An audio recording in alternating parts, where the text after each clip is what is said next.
Nyeta jakansu filɛbaga bɛɛ lajɛlen Mali kɔnɔ Mali kɔkan hakaja bɔlɔlɔ siraw fɛ aw bisimila aw ka kunnafoni warwarali kɛnɛ kan bamanankan na ka bɛn bi sibiri ma jumadala akire tile 5 hijira 1443 donna aw ka bi kunnafoni bakurubaw filɛni an ka jamanakuntigi ye ma kɛrɛnkɛrɛnnenw ci ka taa Nigeria jamana kan walasa ka taa assise nationale jaabiw da Mamadu Buhari kilo kan. Jɛkuluba min bɛ anw yɛrɛ ka jamana kɔnɔ n'o u ŋaniya ye walasa min ye denmisɛnninw ka kalanko ye wa kɛ ko sabatilen ye olu ye kunnafonidilaw wele kunu juma ka se ka u fɛla fɔ. An man to yen ka taa Burkina jamana kan a yirala k'a fɔ fanga sinamatɔn maaw olu seginna ka don yafaɲɔgɔnma ani bɛn waleya min bɛ ka kɛ Burkina jamana kan ni wagati in na olu seginna ka don o hukumu kɔnɔna na.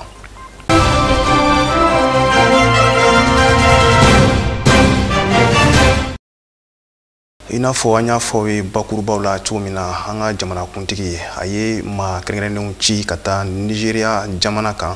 walasa min ye sigikafɔba min kɛra an yɛrɛ ka jamana kɔnɔ ka taa o jaabiw fɔ Nigeria mɔgɔ ɲɛma ye n'o ye Mamadu Buhari ye. An ka maa cilenw na ɲɛma u tun ye colonel Abdulaye Mayiga ye u kɔni bisimilala Abuja u ka se ka sigikafɔ in a jaabi di Nigeria jamanakuntigi ma. Sumu Yatara ale ye sɛgɛsɛgɛli minnu ka ko la an ka jɛ k'an ɲɛmada olu fɛ.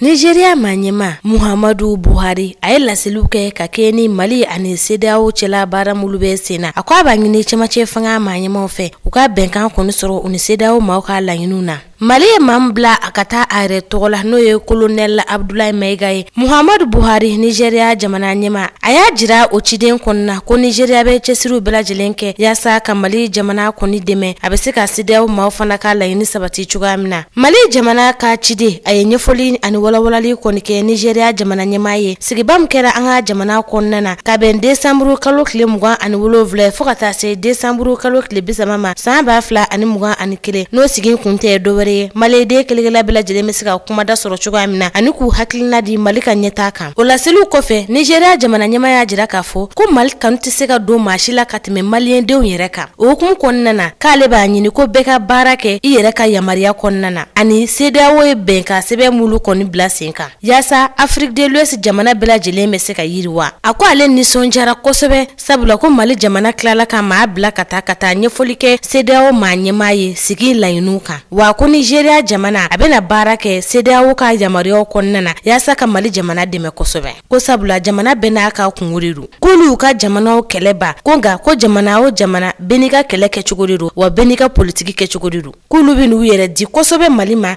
yaasa an fana bɛ se ka an ka laɲiniw sabati cogoya min na CEDEAO ma olu ka yamaruyaw kɔnɔna na. Colonel Abdulaye Mayiga a ye foli bila ka taa kosɛbɛ Nigeria maa ɲɛma ma ko sababuya kɛ a ye jigisigi kuma mulu fɔ a ɲɛna Mali dɛmɛni ko lahaliyaw kan. A ma ɲina ka foli kɛrɛnkɛrɛn Goodluck Jonathan fana yɔrɔ la ni ale yɛrɛ de kɔni bɛ CEDEAO représenter an ka jamana kɔnɔna na yaasa hali bi bɛnɲɔgɔnya bɛ sabati. Sabula a ka fɔ la mun ye Colonel Assimi Goïta ye a hami bɛɛ de bɛn ani démocratie u ka segin ka na an ka jamana kɔnɔ teliya la kalafili jelo olu fana ka se ka nɔ ɲɛnɛman bɔ. An ka minisiri min bɛ an ka jamana kɔnɔ yan ni ale ka baara bɛnnen don Mali ani jamana wɛrɛw cɛ ɲɛnɛbɔli ma n'o ye Abdoulaye Diop ye ale tun bɛ taamana Algérie jamana kan walasa ka taa Algérie jamanakuntigi kuma ɲɔgɔnya ka an ka jamana yɛrɛ lahaliyaw da a tulo kan. An ye baara minnu kɛ nin wagati laban in na ka se ka olu bɛɛ fɛsɛfɛsa ye cogo min na wa min ye sigikafɔba in baaraw bannen ye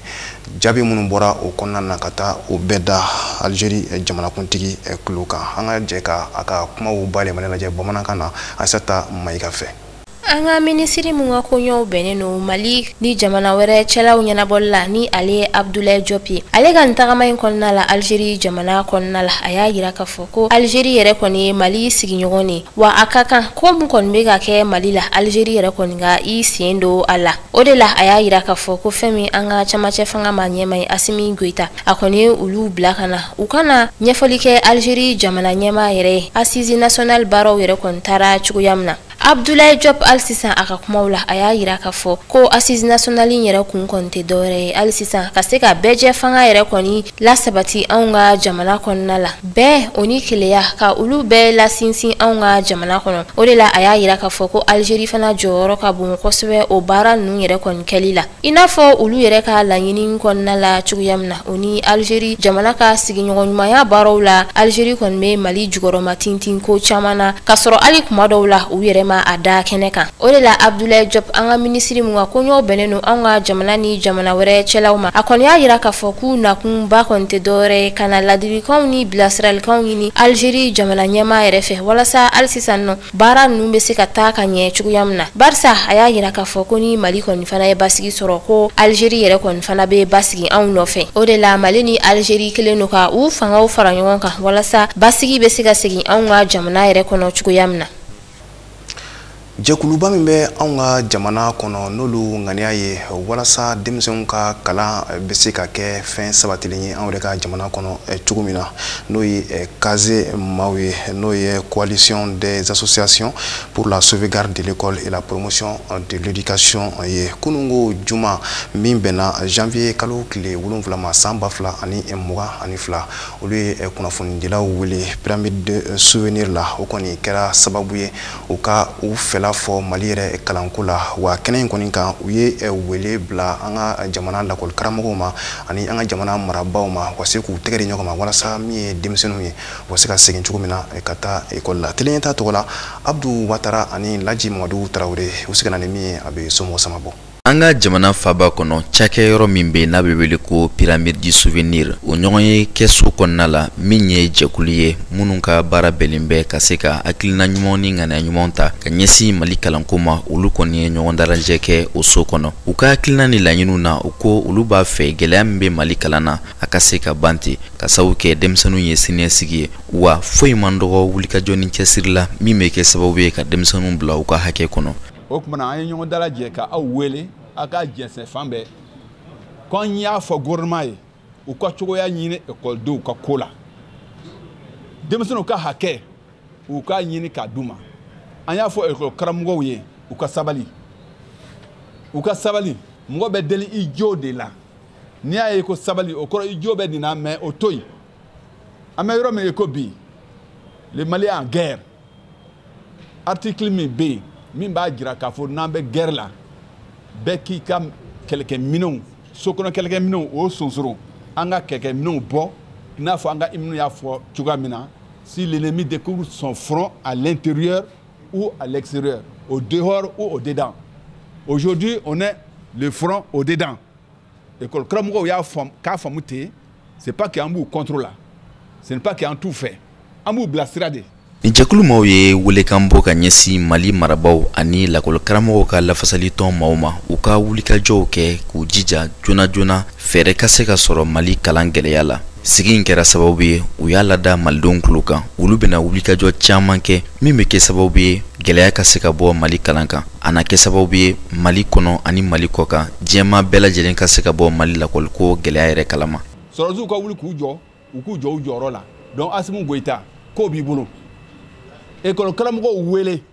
k'a ta dugumala fɛ ka taa camancɛ la ka taa fɔ sanfɛ u wele kuluba maa minnu taara présentation de vœux kɛ i y'a faamu m'a fɔ k'o man ɲi dɛ nafa t'o la kosɛbɛ ka n'i bɔ école karamɔgɔw wele u ka t'i fo u ka présentation de vœux kɛ u bɛɛ i k'i ta f'u ye u k'u ta f'u ye an ka sɔrɔ ka solution sɔrɔ a la. An farakun tɛ foyi ye bi école gɛlɛya bɛ hakɛya mun na an farakun y'o de bi ka an ka nisɔngoya yira k'a ɲɛsin gɛlɛya min bɛ an ka jamana kɔnɔ k'a ɲɛsin ekɔli ma grève tɛ ka ban an denw n'an dɔgɔninw u tɛ ka kalan an ka laɲini tɛ foyi ye ka an ka nisɔngoya yira gouvernement la u ni syndicat tɔw u ni malien bɛɛ lajɛlen fɛn fɛn se ye mun ye a kana an ka fara ɲɔgɔn kan an bɛ se mun na pour que ka école taa ɲɛ an ka jɛ k'o baaraw kɛ ɲɔgɔn fɛ. jamana jɔsenba dɔ ye kalan ye kalan de bɛ kɛ sababu ye ka ɲɛta la sabati jamana kɔnɔ denmisɛnninw ka siniɲɛsigi fana tɛ ɲɛ cogoya si la n'u ma kalan o bɛ kɛ sababu ye wele bɛ bila ka ɲɛsin mali marabaaw ma u ka u jija cogoya bɛɛ lajɛlen na mali kalan bɛ yugunya b'a la a bɛ san caman bɔ bɔda ɲuman ka se ka sɔrɔ mali kalanko la. Cerno Umara Assa Diallo ni ale tun ye diinɛ ɲɛnabɔli minisiri ye président Ibrahim Boubacar Keïta ale ka wagatiw la a kɔni yirala k'a fɔ ko dɔgɔkun tɛmɛnen ale kɔni minɛna ka taa Bamako kaso bonba la o yɛrɛ kɛra an ka jamana Cour suprême maaw olu ka ɲangili dɔ fɛ ka sababu kɛ wari tunun dɔw ye o kɔni kɛra an ka jamana kɔnɔna na min ye bureau de vérificateur général ye sa olu ka sɛgɛsɛgɛli kɔni bolila ni ma kofɔli in kan a yirala k'a fɔ k'a bɛ se sefa wari $639 ma ko o de tununa hiji labɛnw na ka ta san 2016 kana se san 2018 ma Ali Kulubali ale ɲinini minnu ka ko la an ka jɛ ka an ɲɛmada olu fɛ. Mali kunkanko kibaruyaw la ni maaw bɛɛ b'a kalama k'a fɔ jɔkun tɛmɛlen kɔnɔ minisiri kɔrɔ min bɛ yen n'ale kun ka baara kun ɲɛsin bɛ diinɛ ani batoko ɲɛnabɔli kɔni ma n'u ye Cerno Amadou Umar Assa Diallo ye fo ka taa fara ka DFM ani fɛn ye soba min bɛ yen ni a ɲɛsin bɛ hijiko ɲɛnabɔli ma n'u b'a wele ko maison du hajj au directeur n'u ye Dr Hamza Mustafa Mayiga ye jarala k'a fɔ ninnu bɛɛ lajɛlen kɔni minɛna k'o datugu kaso kɔnɔ ka sababuya kɛ kasabi min bɛ yen n'u bɛ bɔ ka don hijiko ta na sira fɛ ko o kasabi ko o caman o kɔni tununa o nɔ kan o de la jarala k'a fɔ ko o kasabi min bɛ yen ni o ci la warakula ni maati a taa fan kɔni dɔ kɔ a bɛ t'i jɔ fɛn ye sefa wari $600,000 ani $39 bɔɲɔgɔnko kɔni de la o de hokumu kɔnɔ fɛn ye ko minisiri a ka minisiriya waatiw kɔnɔna na n'u ye Cerno Assa Diallo ye ko a ye baara dɔw kɛ baara min ni o kɔni ti sariya kɔni kɔnɔna na ko ka sababuya kɛ fɛn ye ni maa kofɔlɔ ko k'a to a ka minisiriya kɔni na o ye maa dɔw bila ka se ka u bolonɔ kɔni bila gafe dɔ la gafe min ni a kɔni bɛ hiji wari o bɔli kɔfɔ ani hiji dingɛ min bɛ yen ni o kɔni bila la hiji wari marali kama ka se ka o bolonɔ bila o gafew la k'a sɔrɔ sariya kɔni ti jɛn ni o ye ko a ye lɛtɛrɛ dɔ bɔ lɛtɛrɛ min ni o numero ye 01024 fɛn de MARCSG kabini kalo tile 9 san 2019 kɔnɔna na a jirala k'a fɔ ko fɛn ye a ka DFM ye a y'o bila ka a bolonɔ kɔni bila gafe la k'a sɔrɔ maa min bi wari jate kɛ n'u b'a wele comptable ko o de kan ko o baara kɔni kɛ a y'o min kɛ ko o kɔni ye sariya sɔsɔ kɔni de ko o min kɔni kɛla o de kɛla sababu ye fɛn ye kasabi kan ka mara sariya min kɔnɔ a kɔni bɔla o sariyaw bɛɛ lajɛlen kɔni de kɔnɔna na de la jɛkulu min bɛ yen ni olu ka baara kɔni ɲɛ sin bɛ ka se ka kasabu sɛgɛsɛgɛ jamana cakɛyɔrɔ sɛgɛsɛgɛ ka se ka a kɔni dɔ ka tiɲɛw n'a a galo bɛɛ lajɛlen kɔni da kɛnɛ kan cogoya min de la ni u b'u wele ko bureau de vérificateur général jarala k'a fɔ olu kɔni ka baara kɔni bolila Cerno Assa Diallo olu ka baara kan baara min kabini san 2016 17 ka na fɛn ye san 2018 kɔnɔna na diinɛ minisiri so fo ka taa se hijiko olu bɛɛ lajɛlen kɔni bolila sira jumɛn de fɛ ka se ka o kasabi ko bɛɛ lajɛlen kɔni ɲɛdɔ cogoya min de la o de la o y'a jira k'a fɔ n'i ye jateminɛ kɛ fɛn ye agence minnu bɛ yen n'u bɛ maaw donni ka taa hijikɛ yɔrɔ la Maka a jirala k'a fɔ ko fɛn ye o agence dɔ ye $50,000 kɔni sara o $50,000 ko fɛn ye ɲɛ kɔni ma se ka ye o ko kɔni na o de nɔngoli fɛ a jirala k'a fɔ ko chèque dɔ fana bɛ yen n'u ye gafe min bi kɛ sababu ye ka wari kɔni sama ka bɔ hiji compte kɔni kɔnɔna na jirala k'a fɔ ko fana dɔ kɔni tala wari kɔni bɔ fɛn ye BIM kɔni kɔnɔna na k'a sɔrɔ a ma kɛ sariya kɔni kɔnɔna na a jirala k'a fɔ ko o kasabi tali jɔ fo sefa wari $200,000 ani $25,000 bɔɲɔgɔnko kɔni de la wa jirala fana k'a fɔ kɔfɛ fana $100,000 ani $30,000 bɔɲɔgɔnko o fana kɔni bɔla wa jirala fana k'a fɔ $700,000 ani $55,000 wɛrɛ o fana kɔni bɔla ko o chèque fɛn bɛ o kɔni kun signalé do ko fɛn ye a si kɔni ma kɛ sariya kɔni kɔnɔna na vérificateur général olu yɛrɛ ka ɲɛma ka fɔ cogo kɔnɔ na wa fɛn ye vérificateur ale ka wuli ka jɔ so fɛ hali sisan o bɛ min fana wele ko délivrance de régulation o tɛ dɔwɛrɛ ye fɛn ye maa minnu bɛ yen ni u bɛ hijiko kunna n'u bɛ marchew ka se ka fɛn ye maaw kɔni bila ka se ka ɲininiw kɛ cogoya min na ka se ka marchew kɔni di maaw kɔni ma olu ka se ka mɔgɔw kɔni don cogoya min na a jirala k'a fɔ maa minnu bɛ yen ni o kɔni bɛ nin hijita nasira kɔni fɛ u bɛ u baaraw kɔni sɔrɔ ni jamana b'a baaraw kɔni kalifa u la ni olu fana bɛ kɛ sababu ye ka se ka u bolo kɔni bila gafe dɔ la n'o kɛla o bɛ kɛ sababu fana ye o bɛ kasabi dɔ kɔni ta ka di jamana kɔni ma ni o kasabi kun kan ka taa jɔ fo sefa wari $12,4 bɔɲɔgɔnko kɔni de la a jirala k'a fɔ o maa minnu fana kun kan k'o kɛ ko o baara fana kɔni ma kɛ o kasabi ko ɲɛma dɔ o fana kɔni na a jirala k'a fɔ hali hiji ta nasira fɛ hali sisan sariya sun dɔ bɛ sariya sun min ni u b'a wele ko article 8 n'u y'u ka tome 8nan ye ni a bilala sen kan kabini janvier kalo tile 15 san 2016 ni a numéro ye numéro 2016 fu kelen PRM a jirala k'a fɔ o sariya fana kɔni sɔsɔ la o ti dɔwɛrɛ ye fɛn ye maa minnu bɛ yen ni u kɔni bɛ baara kɔni kɛ nin yɔrɔ in kɔni na olu baarakɛlaw u ka kasabi sarali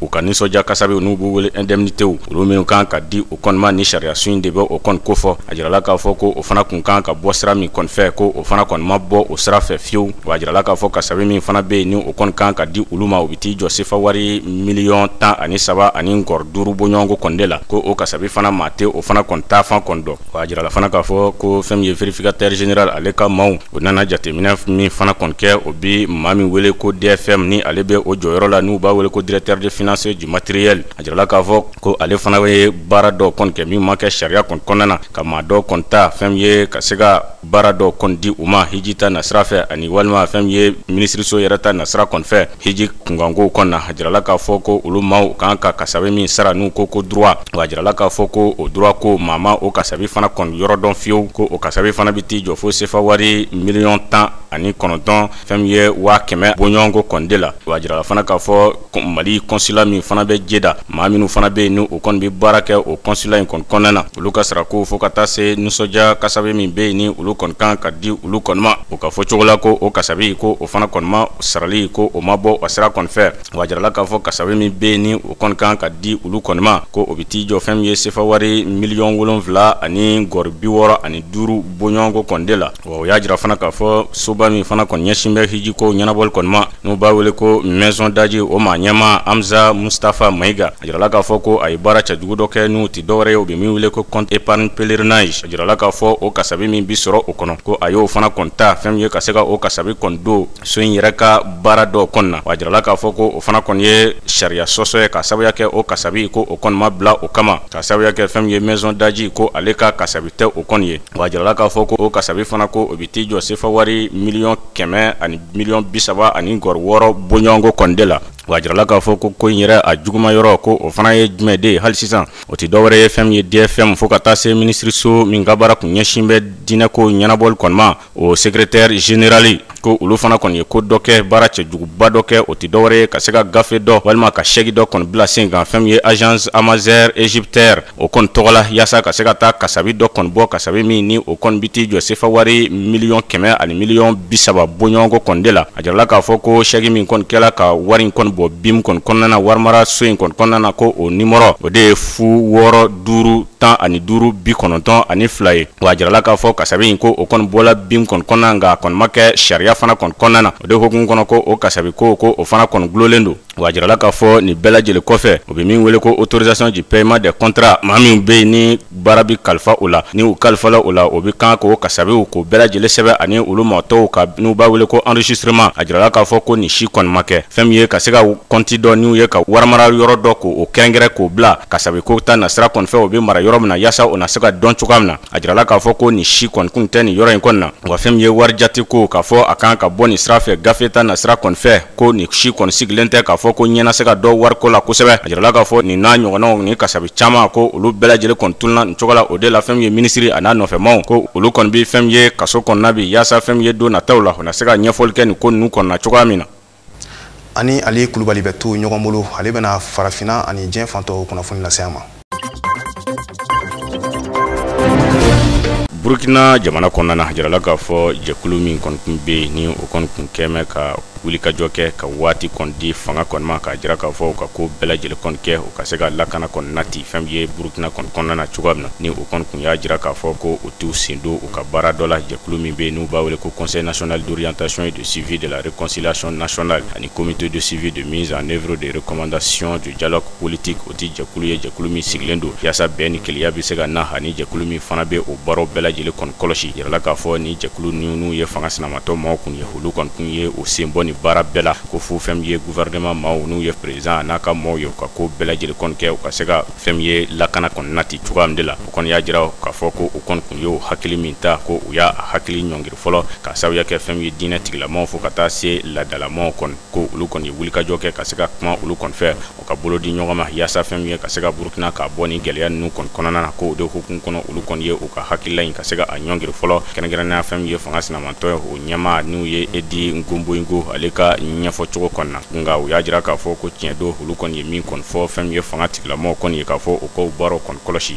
ko halisa a baaraw bɛɛ lajɛlen kɔni ma se ka lakana Burkina fan bɛɛ lajɛlen kɔni ma lakana nka olu ye u ka hakilila in kɔni bila waati dɔw nataw kɔni kɔnɔna na nka fɛn ye olu kɔni ye min kɔlɔsi hali sisan o tɛ dɔwɛrɛ ye o de ye hali sisan fɛn ye Burkina wulumasiri taba maa 300 bɔɲɔgɔnko fɔ ka taa se maa minnu fana kɔni ye marifa ta u yɛrɛ ye k'a fɔ u na jɔ ka se ka Burkina kɔni lakana cogoya min na olu maa 300 fa la fɛn ye o y'a ka ɲɛfɔ cogo la hali sisan fɛn ye maa 40 ani kɔ olu kɔni ta la ka tunu ni o ye maa t'u ta fan kɔni dɔ lakɔliso caman olu kɔni datugulen kɔni don wa fɔ ka taa se polisilakaw ka dagaw n'u ye komisariyaw ye olu caman fana kɔni datugulen don o y'a jira halisa k'a fɔ u ka kɔlɔsiliw fana la polisiw ka daga minnu fana bɛ yen n'u y'u ka komisariyaw kɛ u ka sow ko ye jateminɛ kɛ fɛn ye bamaci wale kɛbaw olu ka jojo n'u y'u ka drapeau ye ko o de bɛ ka munumunu o yɔrɔ dɔw fana kɔnɔ hali sisan fɛlɛ ka kɛ nin ko ninnu bɛɛ lajɛlen la k'o wuli hali n'u y'u ka hakilila in kɔni ɲɔngiri fɔlɔ. Mauritanie masakɛ kɔrɔ n'u ye Mohamed Ould Abdel Aziz a jirala k'a fɔ ni ye jateminɛ kɛ ni maa ko fɔlɔ in n'a minɛna k'a fɔ ko a ye jamana nafolo a y'a ci waraku kɔnɔna o de hukumu kɔnɔ kabini waati ni a bi kaso dɔ kɔnɔ ni u ka kaso min ni a bi finitigilakaw ka yɔrɔ la n'u b'a wele école militaire sɔrɔsiw bi kalan kɛ yɔrɔ min de la o de hukumu kɔnɔ ni a ka denbaya fo ka taa se a denmuso olu kun ye kulekan bɔ waati dɔw la k'a jira k'a fɔ ni maa ko fɔlɔ ko a tɛ minɛ cogo ɲuman na ko a banalen don wa fɛn ye ko jangoro jugu ko o kɔni bɛ a la o kɔni ye laɲiniw kɛ k'a fɔ yaasa a na se ka furakɛ cogoya min de la o de hukumu kɔnɔ a jirala k'a fɔ fɛn ye juma tɛmɛlen n'o bɛnna janvier kalo tile 7 kɔni ma fɛn ye gouvernement Mauritanie olu ka minisiriso min ka baara kɔni ɲɛsin bɛ kiriko ɲɛnabɔli kɔni ma olu kɔni ye kunnafoniya dɔ kɔni di k'a jira k'a fɔ ko fɛn ye Mohamed Ould Abdel Aziz ye ko a kɔni tɛna segin ka taa kaso la a kun bi yɔrɔ min na ko ni maa ko fɔlɔ in n'u y'u ka minisiri min ka baara kɔni ɲɛsin bɛ kiriko kɔni ma jirala k'a fɔ a y'i bolo da gafe kan gafe min kɔni bi a yamaruya fɛn ye Mohamed Ould Aziz a na se ka to a jabala kɔnɔ cogoya min na nka fɛn ye kiri kɔni bɛ a nɔfɛ